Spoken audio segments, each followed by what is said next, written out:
Start. এখন বাজে প্রায় 4টে, প্রচন্ড খিদে পেয়েছে, ঠিক আছে, তাই আমরা এখন লাঞ্চ করছি। লাঞ্চে আছে আমাদের ডিম কষা, যেটা বাড়ির থেকে তৈরি কিন্তু, হ্যাঁ, সাথে আছে রুটি, আর তার সাথে আছে এই যে নলেন গুড়ের মিষ্টি। কার কার এই জিনিসটা ভীষণ পছন্দের প্লিজ কমেন্ট করে জানাবে। মানে আমি পছন্দ করি কিন্তু খুব বেশি খেতে পারি না, একটা, কিন্তু খুব ভালোবাসি, কারণ মিষ্টি তো বাঙালি মানেই মিষ্টি প্রেমী হবেই।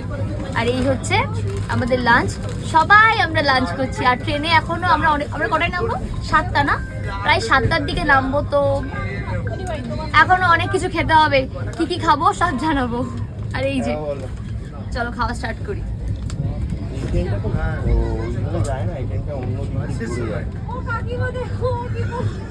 সব থেকে ভালো হচ্ছে কাঞ্চনকন্যা। দিদি তোর মেয়ে হাত বার করছে ট্রেনের।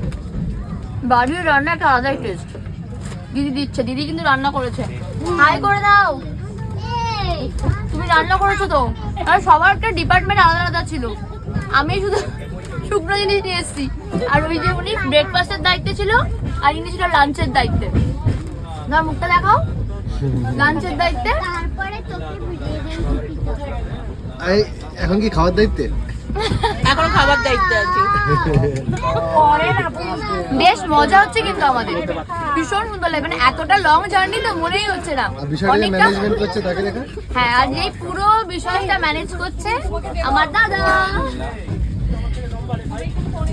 ভীষণ ভালো।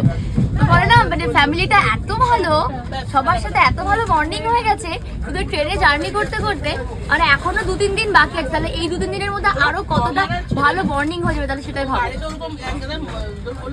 চলো খেয়ে নিই।